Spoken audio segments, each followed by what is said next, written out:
Sleep apnea just got pulled into the Wegovy conversation in a much bigger way. That matters because this is no longer only about snoring or body weight. For many patients, extra weight helps the airway collapse during sleep. Once that becomes the frame, Wegovy stops looking like an appearance drug. It starts looking like part of real sleep and breathing care for patients. For years, many people treated sleep apnea like a noise problem or a CPAP problem. But obstructive sleep apnea often starts with a physical airway problem that excess weight can worsen. Fat around the neck, tongue, and belly can all make nighttime breathing less stable.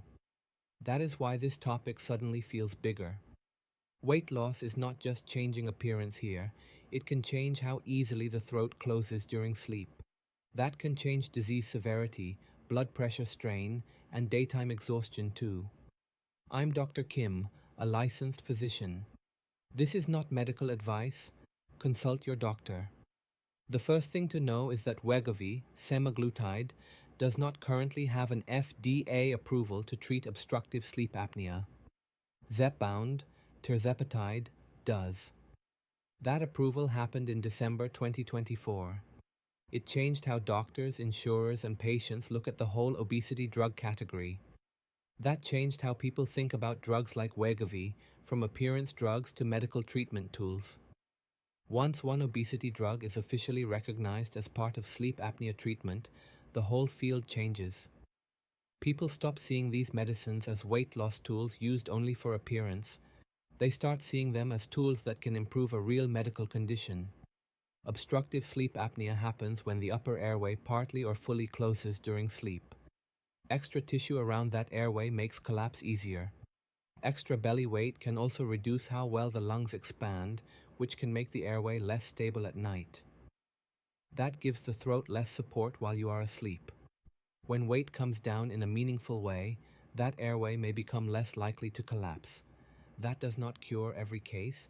Jaw structure, age, muscle tone, and anatomy still matter, but obesity is one of the largest treatable drivers.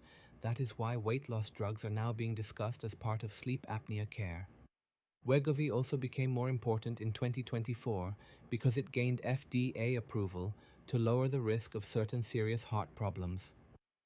That approval applies to certain adults with obesity or overweight and known heart disease. Sleep apnea, obesity, and heart risk often travel together, which is one reason doctors now take these drugs more seriously in medical care. Some patients then assume the drug can replace CPAP. That is the part that gets people in trouble. Improvement over months is not the same as protection tonight. A drug that helps over months is not the same as treatment that keeps your breathing open tonight. CPAP, which uses pressurized air to keep the airway open, still directly treats the nightly collapse. A weight loss drug works on one cause. It does not instantly protect you from every bad night in the meantime. Some patients want one simple answer, the mask or the shot, but real life is more complicated. If your apnea is already moderate or severe, waiting for weight loss alone can leave you tired, undertreated, and still exposed to risk. That is the uncomfortable part, because weight loss takes time and may not protect you from the immediate risk. More serious symptoms leave less room for wishful thinking. Loud snoring, witnessed pauses, resistant high blood pressure, or major daytime sleepiness need formal evaluation. Morning headaches belong in that same bucket. Those patients often need treatment now, not later. One high-risk group is people who feel better after losing weight and assume the disease is gone. But symptom improvement and disease control are not always the same thing. Better energy is not proof that the disorder has resolved.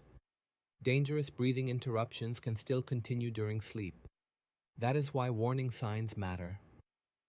Falling asleep while driving is one, waking up choking is another. A partner seeing repeated pauses matters too.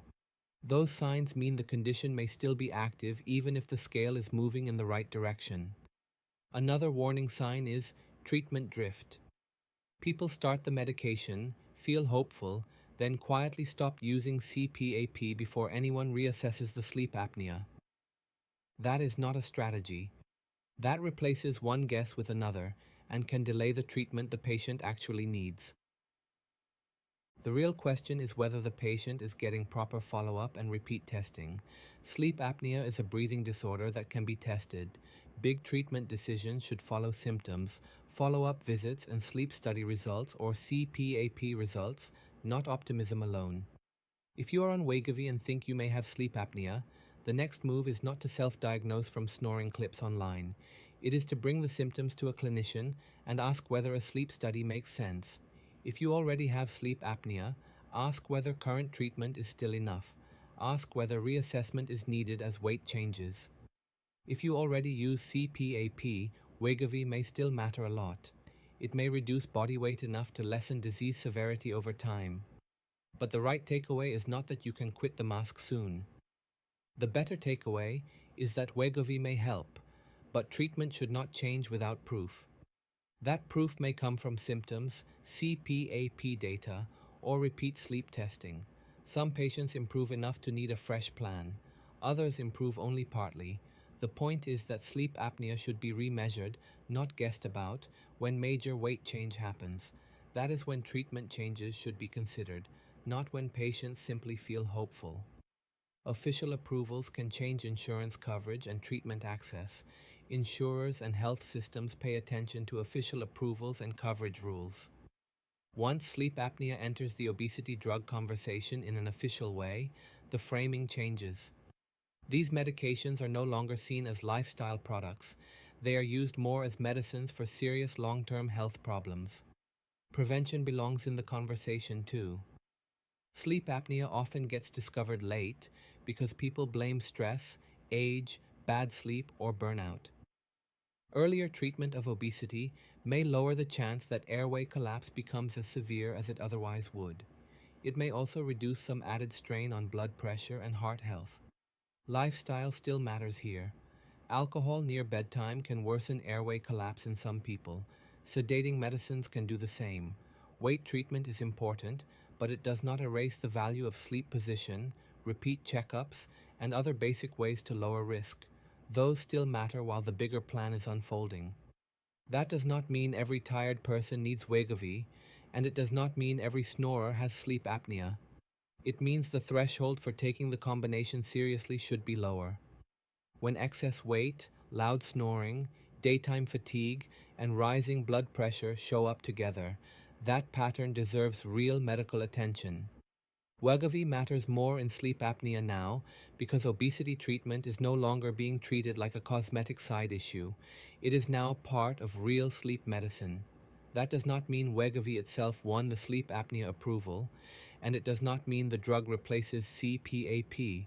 It means body weight is now being taken more seriously as part of sleep apnea care.